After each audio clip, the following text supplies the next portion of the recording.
Good afternoon. Have you ever known someone who constantly complains about things that need to be done and things that need to be changed, but they never do anything about it?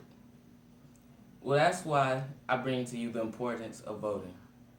There are many things that needed to be voted on, such as laws, public safety, construction, and public office.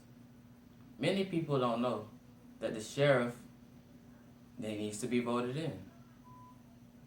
The first election is a national election, which is the president. Now, this is the most popular election because it's the most broadcast when it's time for it to be voted on.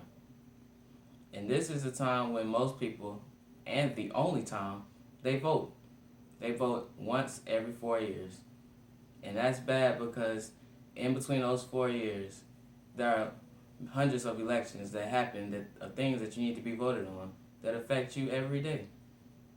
Another thing that happens during the election is when you vote for the Senate and your representatives for the House of Congress. Now these people are important because they are the middleman to the president and to us.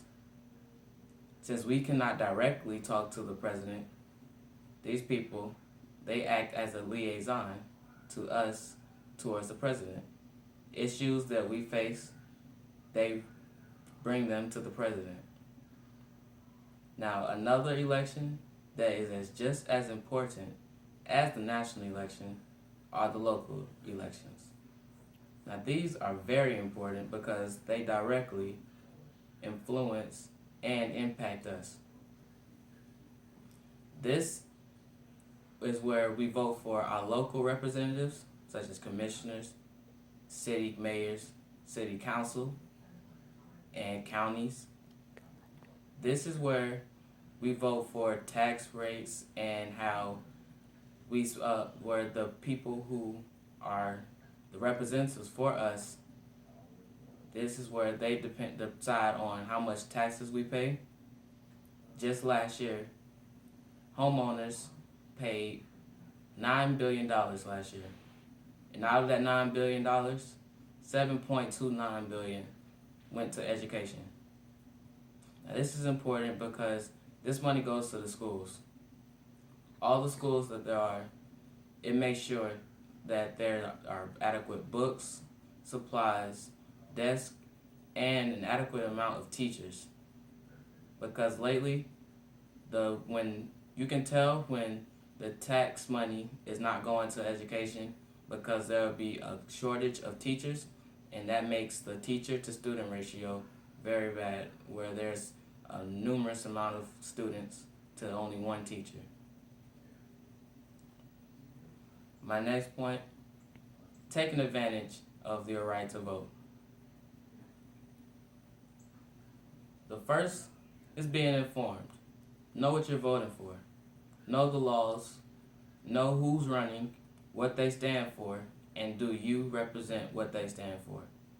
Because if you don't match what they represent, then you shouldn't vote for them. The second is make sure you're registered to vote. Many people don't know if they're registered or if they're not. Many people go their whole lives not being registered to vote. But my thing is, why go this long without exercising your right to vote? And next, take action. Don't just talk about things that need to be done.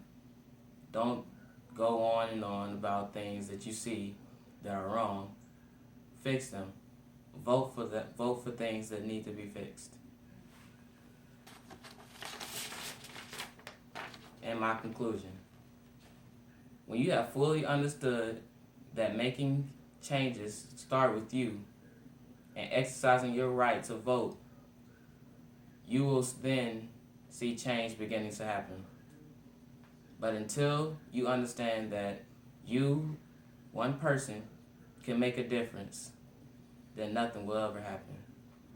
And I'll leave you with this.